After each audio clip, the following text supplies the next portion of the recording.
네, 다음에 빠른 셔터, 고속 셔터의 특성은 어떤, 사진적인 특성은 무엇인가? 많이 봤죠? 순간의 동작을 정지시킨다. 아까 보셨잖아요. 순간의 동작을 정지시킨다. 이것도 마찬가지로 우리 인간 시각이 확인할 수 없는 사진만의 독창적인 시각이에요. 사진만의 독창적인 시각. 그래서 이렇게 순간의 동작을 정지시키는 사진을 보면 새롭고 신비감이 드는 거죠. 이것도 마찬가지로 피사체의 속도에 따라서 셔터 스피드가 달라진다 하는 것은 누차 말씀드렸습니다. 그러면 그 예시를 한번 보겠습니다.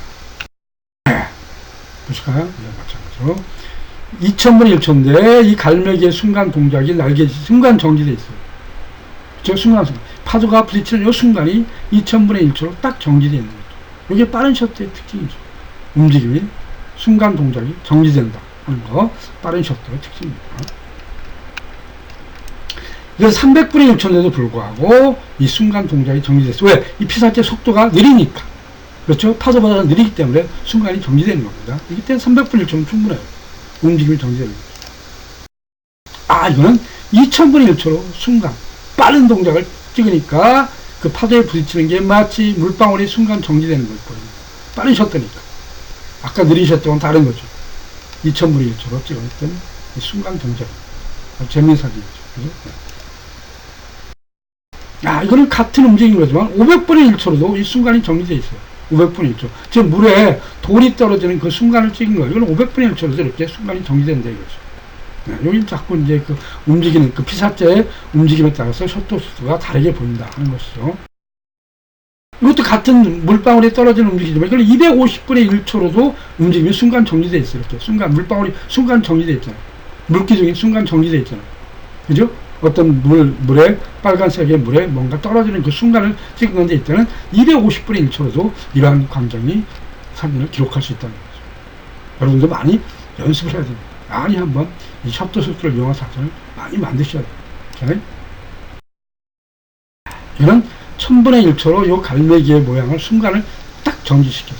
1000분의 1초. 지금 갈매기가 요 지금 등대와 무슨 얘기를 하고 있는 것처럼 그 순간 한번 정지시켜가지고 그냥 좀 재미있는 사진을 만들어 본 거죠. 네. 이런 것들이 셔터 속도를 이용하는 거죠. 만약에 이 느린 셔터를 사용하면 뭐 500분의 1초나 뭐 250분의 1초를 사용하면 이렇게 사진이 순간 정지가 아니라 움직임의 흔적이 보이고 흐릿하게 보일 거예요. 이럴 때는 그 사진의 어떤 셔터 스피드를 정확하게 이해한 게 아니에요. 이 순간 정지, 오케이. 그러면 빠른 셔터, 이런 거죠. 네. 꼭 그래서 연습이 필요해요. 많은 연습을 하시길 바랍니다. 마찬가지죠. 2000분의 1초. 그렇죠? 2000분의 1초를 가지고 갈매기가 날아가는 뒷모습을 순간 정지시켜서 전혀 새로운 모습을 만들었어요. 요 모양. 요 동작이 순간 동작. 갈매기의 날개짓이 마치 무슨 비행기가 날아가는 것처럼 이렇게 크게 보이는 거죠. 새로운 자세. 2000분의 1초로 움직임의 순간을 정지시킵니다. 이렇게. 셔터 속도 중에서 패닝 기법이라는 게 있어요. 패닝 기법. 이 패닝 기법은 뭐냐면 움직이는 사물에 초점을 맞추고 이 움직이는 사물을 따라서 카메라를 동시에 같이 움직여주는 거예요.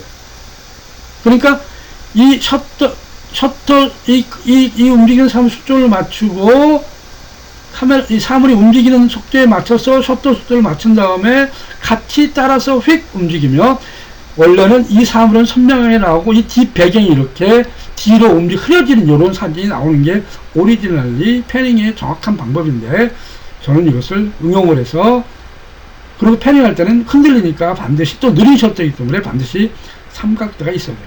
삼각대. 근데 저는 삼각대를 이용한 게 아니라 8분의 1초의 느린 셔터인데 불구하고 여기에 초점을 맞추고 동시에 카메라를 이 차와 동시에 같은 방향으로 휙 움직여주면서 셔터를 누른 거죠. 그래서 뒤 배경도 이렇게 모양이 흐려지고 앞에 이 피사체도 마치 움직이는 모양으로 아주 새롭게 뭐 그런 패닝 기법을 상당히 응용한 이런 사진이 만들어졌습니다.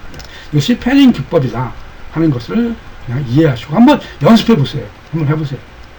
셔터 속도, 느린 셔터죠. 카메라, 요 피사체의 움직이는 속도와 맞게 해서 같이 따라서 움직이면서 셔터를 누른 겁니다. 대부분이 그렇기 때문에 삼각대가 필요해요. 느린 셔터이기 때문에 삼각대, 패닝 기법. 네, 비셔터의 사진적인 특성. 앞에서 말씀드렸듯이 이 비셔터가 사진적인 특성 중에 아주 독특한, 다른 어느 장르 매체에서도 만들어낼 수 없는 사진만의 가장 독특한 특징 중에 하나인데, 이것이 셔터에 있습니다. 셔터의 특성이에요. 즉 비셔터는 간단히 말씀드리면, 셔터를 누르고 있는 동안에 셔터망이 열려 있어서 이미지 센서에 빛이 계속 기록되는 거예요. 그러니까 이걸 다시 말하면, 빛이 아주 약한 곳, 거의 없는 곳에서 어떤 사진을 찍을 때 오랫동안, 장시간, 뭐 1시간, 2시간 이상의 빛을 필요로 할 때 이런 비셔터를 많이 사용하는 것이죠. 그래서 비셔터의 가장 큰 특징은 빛의 흔적이 기록되는 거예요. 빛의 흔적. 우리가 밤하늘에 별빛을 기록하면 그 별의 움직임의 흔적이 이렇게 나타납니다. 그죠? 실제 우리 별은 움직이고 있죠, 사실. 그런데 그 움직임의 흔적을 기록할 수 있어요. 다시 말하면 빛의 흔적을 기록하는 것이죠. 그래서 이러한 빛의 흔적이 우리가 실제 눈으로 확인할 수 없는 상당히 추상적이고 또는 초현실적인 독특한 사진이 만들어집니다. 이게 비셔터의 가장 강력한 특징이에요. 그래서 비셔터를 이용해서 정말 우리 눈으로 확인할 수 없는 아주 다양한 사진을 창작할 수 있습니다. 여러분 아마 이 비셔터에 대한 것을 연구를 하시고 이 비셔터에 대한 사진을 많이 찍으신다면 상당히 많은 관심을 받을 수 있는, 이목을 집중시킬 수 있는 그런 아주 독창적인 사진을 만들 수 있습니다. 네, 그런 것들을 일단 기본적으로 하시고, 그 다음에 이 빛이 없는 곳에서 약한 빛을 촬영하기 때문에, 되게 멀리서 오는 약한 빛을 촬영하기 때문에 그 카메라 주변에 빛이 있으면 절대로 안 되죠. 왜? 이 카메라 주변의 빛이 먼저 이미지 센서에 기록되어서 이 사진은 아마 오버가 돼버릴 겁니다. 그러니까 무엇보다도 카메라 주변에는 어떠한 빛도 있어서는 안 됩니다. 안 돼요. 이게 주의할 점이고, 두 번째로 장시간, 그야말로 장시간 노출이니까 반드시 삼각대가 필요합니다. 삼각대. 카메라가 흔들리면 뭐 이미지가 다 망가지죠. 그러니까 삼각대가 반드시 필요하고, 또한 여기서 더 필요한 거, 흔들림을 방지해서 위해서 필요한 것은 셔터를 계속 손으로 누르고 있을 수가 없어요. 이래서 셔터를 고정시킬 수 있는, 셔터를 고정시키는 옛날 필름 카메라에서는 그 케이블 릴리즈라는 게 있었는데, 요즘은 이제 무선 리모컨이 나옵니다. 무선 리모컨이 나와서 이 무선 리모컨을 가지고 카메라와 실제 떨어져서 카메라를 손을 대지 않고도 이 무선 셔터를 사용해서 비셔터를 사용할 수 있습니다. 그러니까 흔들림을 아주 막 방지되겠죠. 그래서 만약 여러분들이 그 비셔터의 사진을 촬영하기를 원하신다면 요 무선 리모컨 셔터는 반드시 필요합니다. 또 삼각대도 반드시 필요하죠. 예. 그러면 그 비셔터에 대한 것을 꼭 한번 실험을 해보시기 바랍니다. 정말 재밌고 흥미있는 사진을 만들 수 있습니다. 예. 다음으로 넘어가겠습니다. 이게 이제 비셔터를 사용해서 빛의 움직임 흔적을 나타내는 거죠. 빛의 흔적. 밤에 빛이 없는 공간에 가서 저 멀리 보이는 길에 가로등이 있고 차가 한적하게 다니는 그런 길에서 트라이포드를 대고 비셔터를 이렇게 우아래로 움직인 거예요. 움직였어요. 비셔터를 누르면서 동시에 카메라를 움직인 거죠. 그러다 보니까 이렇게 비셔터가 열려 있어서 빛의 흔적이 기록된 겁니다. 아시겠어요? 재밌잖아요. 우리가 볼 수 없는 뭔가 추상적인 그런 빛의 모양이 됐고, 또 빛의 컬러에 따라서 색이 달라지는 거죠. 다양한 움직임에 따라서 다양한 모양을 만들 수 있고 흔적을 만들 수 있어요. 빛그림이죠. 그 빛을 만들고. 이게 비셔터를 이용하면 이만큼 다양한 사진을 창작할 수 있다는 겁니다. 꼭 한번 실습을 한번 해보시기 부탁드립니다. 네. 재밌죠? 비셔터 정말 좋은 사진적인 특징입니다. 예. 한번 꼭 실행해 보시면 정말 나만의 독창적인 사진을 만들 수 있는 좋은 어떤 그 기능을 가지고 있습니다. 이 사진도 역시 비셔터를 사용해서 그 물에 흐르는 모양을 아주 느리게, 정말 물의 흔적이 물감 뿌려놓은 것처럼 흔적만 보이게, 이런 식으로 만들기 위해서 아주 느린 비셔터를 사용해서 약 한 25초 정도가 걸린 사진입니다. 그러다 보니까 그 물의 흔적이 정말 물감 흐르듯이, 하얀 물감 흐르듯이 이렇게 느린 모습으로 나와 있죠. 그래서 이같이 그 비셔터를 사용하면 그 움직임의 그 다양한 흔적이 아주 극도로 느려지는 움직임의 흔적이 보이기 때문에, 특히 이것은 우리 눈하고는 도저히 눈으로는 우리가 확인할 수 없는 그런 독특한 사진이 될 수 있기 때문에, 여러분도 아마 비셔터를 좀 많이 사용하시면 정말 남과 다른 나만의 독창적인 사진을 만들 수 있을 것이라고 저는 말씀을 드리니까 한번 여러분 직접 실험을 하시고 좋은 사진, 좋은 비셔터 사진 한번 만들어 보시기를 권해드리겠습니다. 네.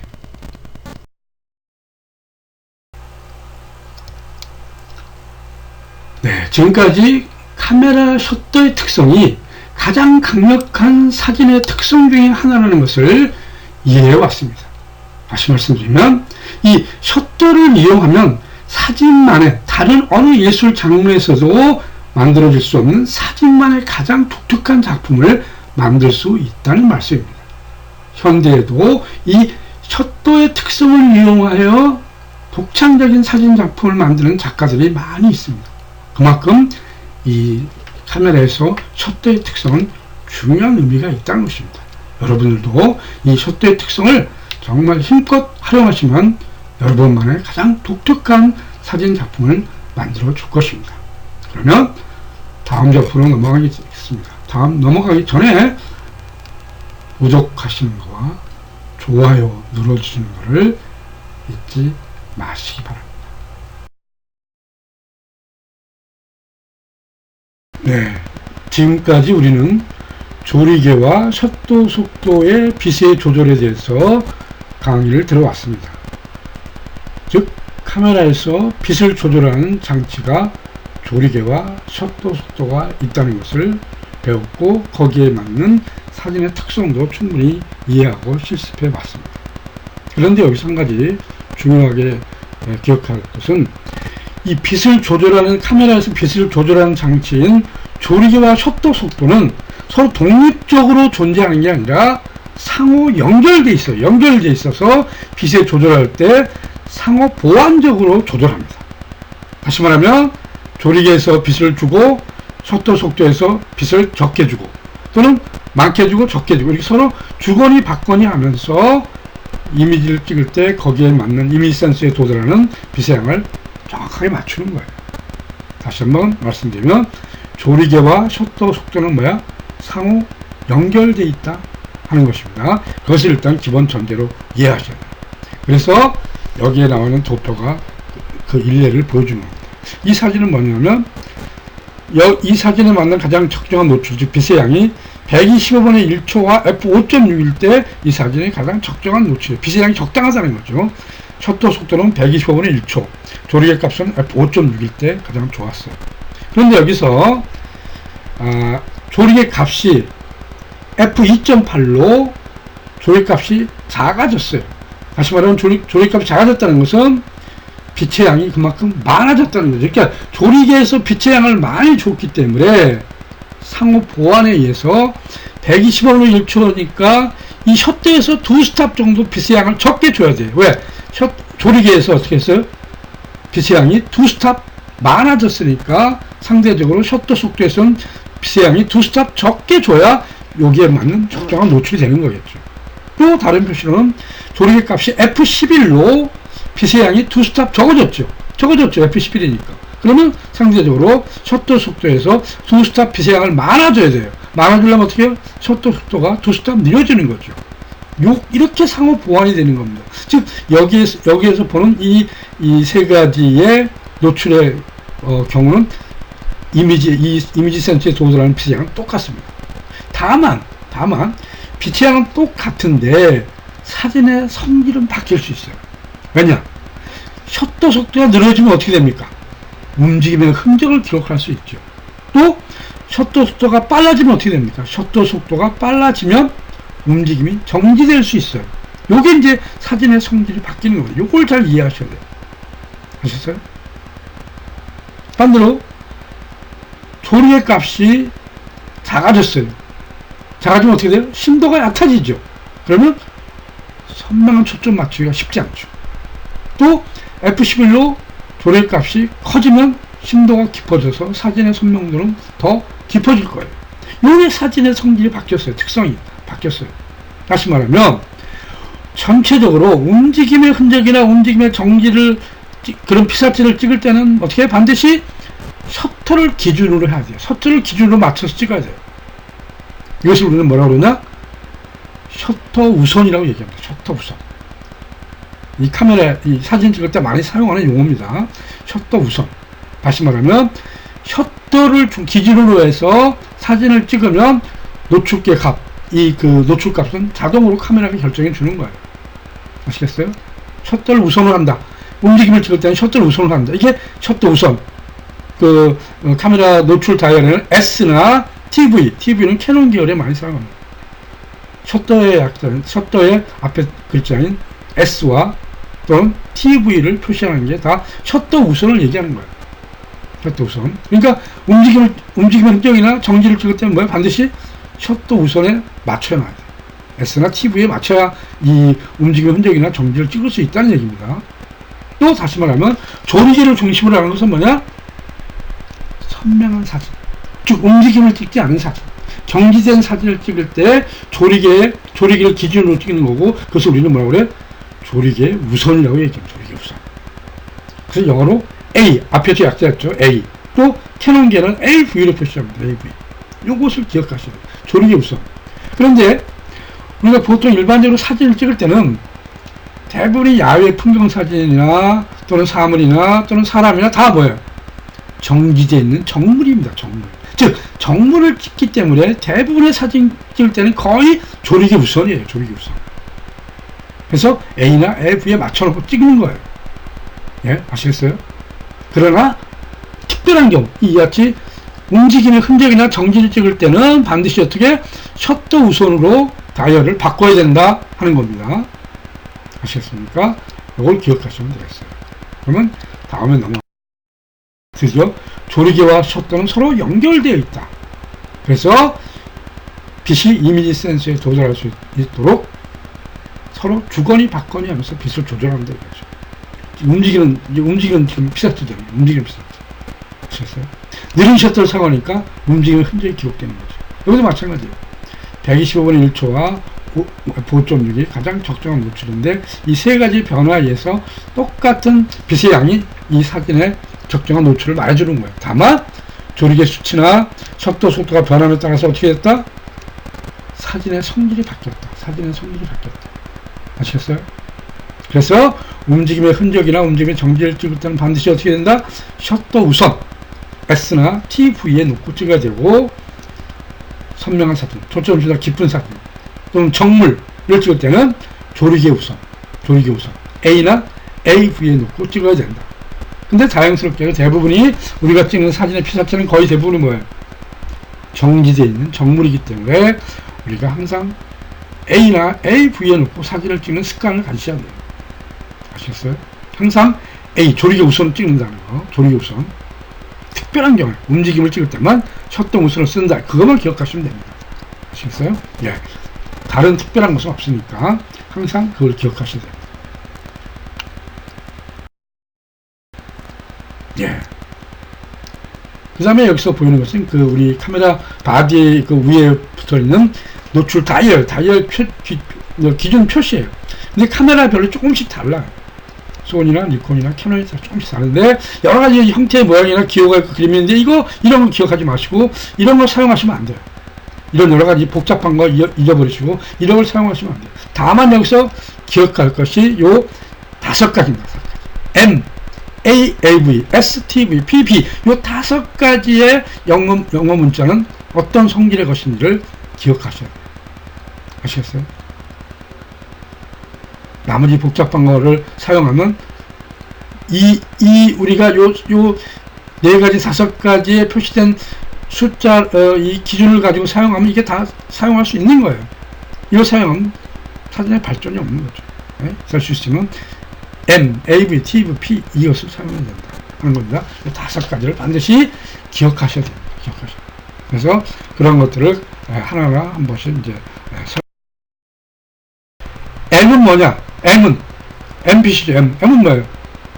매뉴얼이라는 영어의 첫 자예요. M, 수동이죠. 수동이에요. 수동. 즉 노출 다이얼을 맞출 때 M에다 놓는 것은 노출 다이얼을 M에 놓는 것은 내가 카메라가 아니라 사진 촬영자가 조리개 값과 셔터 속도를 결정하겠다는 거예요. 아시겠어요?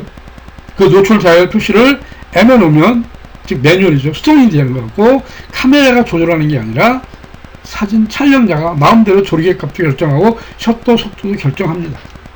아시겠어요? 이게 매뉴얼, 수동의 특징이에요. 그런데 수동은 지금 당장 사용하기를 권하지는 않습니다. 왜? 이것은 가장 나중에 나머지 A나 S, P, B 이런 것들에 익숙해져 있는 후에 M을 사용해도 있지 않습니다. 그리고 M을 사실은 굳이 사용할 필요도 없어요. 왜? 어차피 카메라가 노출을 맞추기 때문에 그렇습니다. 아무튼 그런 것은 좀 더 나중에 이제 더 한번 설명하기로 하고, 여기서 수동은 조리개 값이나 셔터 속도를 카메라가 결정하는 게 아니라 사진 촬영자가 결정한다. 그것만 기억하시고 지금 주로 사용하지 않는다는 거예요. 자, 그 다음에 AV, 그 캐논에 많이 쓴내렸죠. A, 조리개 우선. 조리개 우선이라는 의미입니다. A는. 이 조리개 우선은 뭐냐? 사진 촬영자가 조리개 값을 결정하면 카메라가 자동으로 셔터 속도를 선택하는 겁니다. 그러니까 어떻게 해요? 조리개 값을 결정한다는 것은 뭐였죠? 움직임이 없는 정물을 찍는 거죠. 움직임이 없는 정적인 사물에 적합한 거죠. 근데 대부분의 경우에 우리는 이 정적인 사물을 찍기 때문에 거의 모든 경우에 A, 조리개 우선을 찍습니다. 그러면 자동으로 어떻게? 셔터 속도는 자동으로 카메라가 알아서 선택해줘요. 그런데 여기서 한 가지 이제 조심할 게 뭐냐면, 내가 조리개 값을 결정할 때 만약에 조리개 값을 너무 크게 결정하면, 즉 만약에 F21을 결정했다. F21이라는 건 뭐예요? 빛의 양이 작게 들어오는 거잖아요. 그러면 상대적으로 어떻게 해요? 셔터 속도가 빛의 양을 많이 줘야 돼요. 많이 주려면 셔터 속도가 느려진다는 거죠. 그러면 나 자신도 모르게 셔터 속도가 느려져서 카메라가 흔들릴 수 있어요. 그때 이때는 셔터 속도를 잘 확인하셔야 돼요. 그래서 셔터 속도가 기준, 예를 들어서 흔들릴 수 있는 100분의 1초 이하로 떨어지면 조리개 값을 F20가 아니라 F16이나 F12로 좀 더 낮춰서 조리개 값에서 빛을 더 많이 줘야 돼요. 셔터로 너무 움직이면 셔터가 느려지니까. 요거를 주의하셔야 돼요. 아시겠어요? 조리개 우선을 us을 때는 뭐예요? 셔터 속도가 자동으로 카메라에 의해서 결정되는데, 이때 셔터 속도가 너무 느리면 움직임이 기록될 수 있지만 카메라는 대부분이 흔들릴 수 있다. 그래서 셔터 속도가 일종의 최소한으로 100분의 1초 이하로 떨어지지 않게 조리개 값을 더 낮춰야 된다. 아시겠습니까? 그것만 주의하시면 되고, 그 다음 S는 셔터 우선이에요. 셔터 우선. 캐논 계열은 TV를 표시한다고 그랬죠. TV. 셔터 우선입니다. 셔터 우선. 이것은 반대로 또 뭐예요? 사진 촬영자가 셔터 속도를 결정하면 카메라가 자동으로 조리개 값을 선택합니다. 이 셔터 속도를 사진가가 결정한다는 것은 뭐예요? 움직임의 흔적이나 움직임의 순간 정지를 찍을 때, 기록할 때 반드시 셔터 속도를 우선으로 해서 찍는 거죠. 아시겠어요? 요 차이입니다. 요 차이. 그 다음에 P라는 것은 프로그램의 앞자예요. 프로그램은 자동과 비슷합니다. 자동과 똑같아요. 자동이에요. 자동. 내가 선택하지 않아도 카메라가 알아서 조리개 값과 셔터 속도를 자동으로 결정해 버립니다. 자동으로. 이게 이제 프로그램, P에 맞췄을 때, P에 맞췄을 때, 그 카메라가 조리개 값을 결정하는 거죠. 그런데 여기서, 비록 프로그램 P에 놨을 때는 촬영자가 만약에 조리개 값이나 셔터 속도를 결정하면, 그 중에 하나를 결정하면 카메라가 또 알아서 조리개 값이나 셔터 속도를 결정해 줍니다. 그러니까, 굳이 특별한 경우가 아닌 것은 P를 사용할 경우가 그렇게 많지는 않아요. 아시겠어요? 그래서 주로 우리는 항상 A, 조리개 우선을 가장 많이 사용합니다. 그리고 움직임을 찍을 때는 셔터 우선을 사용한다. 요거만 기억하시면 돼요. 그 다음에 B셔터라는 거죠. B셔터. 우리 아까 말씀드렸죠. B셔터는 수동입니다. 당연히 수동이죠. 항상 열려있으니까. 셔터가 열려있으니까. 수동이니까. 또 삼각대가 필수적이죠. 왜? 빛이 거의 없는 경우에 긴 셔터를 사용하니까 당연히 카메라가 흔들리니까 그걸 방지하기 위해서 삼각대가 필수고, 삼각대뿐만 아니라 셔터를 움직일 수 있는 무선 리모컨 셔터가 필요해요. 무선. 아시겠어요? 무선 리모컨. 그래서 이 B셔터를 찍을 때는 삼각대와 무선 리모컨을 사용하는 게 흔들림을 방지하는 경우입니다. 아시겠습니까? 예. 이 비셔터는 특히 빛의 움직임, 흔적을 기록하는 아주 독특한 사진을 만들 수 있으니까 여러분들이 조금 힘들더라도 한번 직접 경험해 보시면 좋아요. 밤에 특히 빛이 없는 곳에 사용하는 겁니다. 비셔터 찍을 때는 그 카메라 주변에 빛이 있으면 안 돼요. 빛이 있으면 그 빛이 먼저 들어가서 저 멀리 있는 그 약한 빛은 받아들일 수가 없어. 이미 카메라에 노출이 오버돼 버립니다. 아시겠습니까?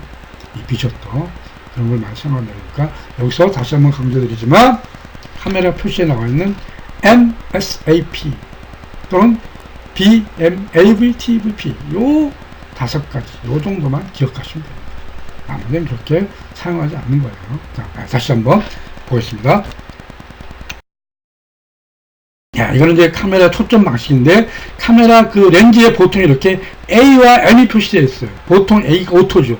M은 수동이죠. 초점 맞출 때 반드시 자동 초점으로 셋업을 하세요. 맞춰놓으세요. 수동으로 맞추시면 안 돼요.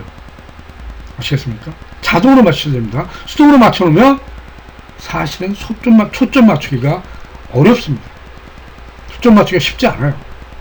그러니까 될 수 있으면 자동으로 맞추세요. 자동으로. A로 놓으셔야 됩니다. 요즘 이제 그 렌즈가 많이 좋아져서 이 자동 초점 방식이 아주 정확하고 신속하고 빠릅니다. 그러니까 굳이 수동으로 맞출 필요가 없어요.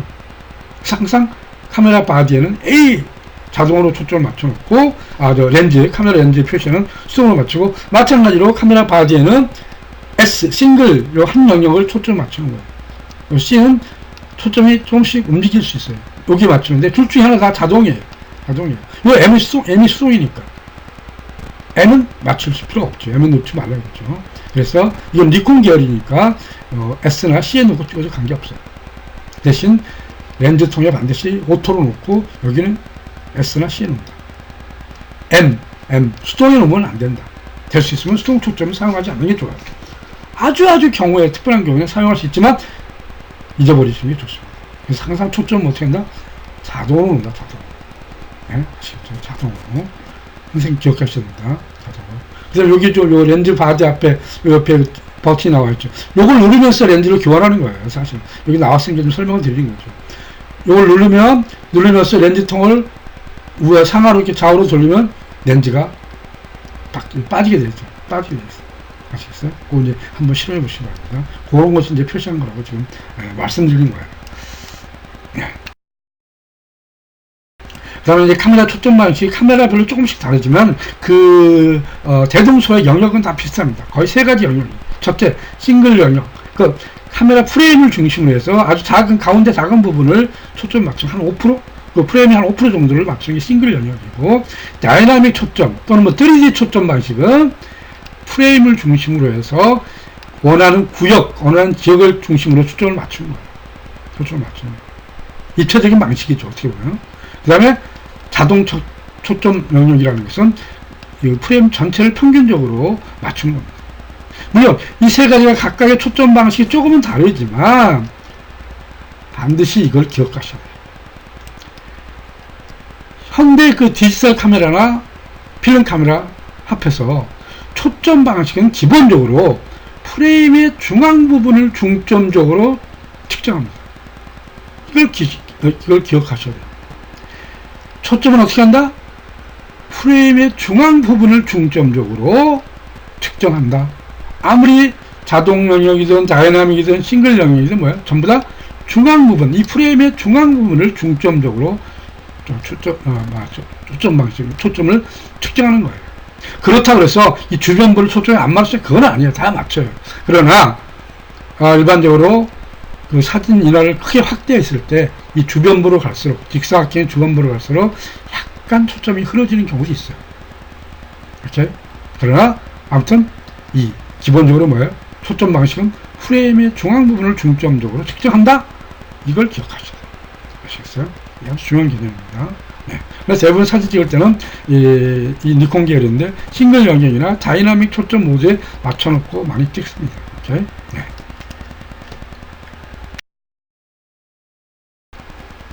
캐논인데 다른 의미죠. 조리개 우선, AV, 캐논, 속도, 조리개값, ISO 값, 노출계 다 표시됐죠. 네. 이 정도만 기억하시면 됩니다.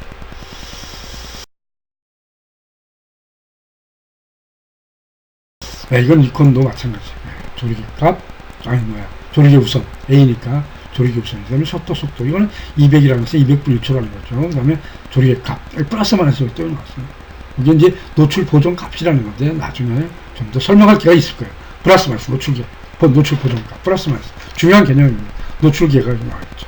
그 다음에 이미지 센서 감도, 나머지는 넘어가죠. 네.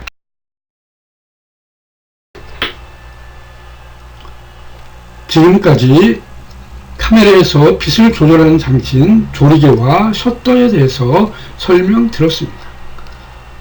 다시 말하면 조리개와 셔터는 독립적으로 존재하는 게 아니라 서로 연결되어서 빛의 양을 서로 주거니 받거니 하면서 가장 적절한 빛의 양을 이미지 센서에 전달한다는 것입니다.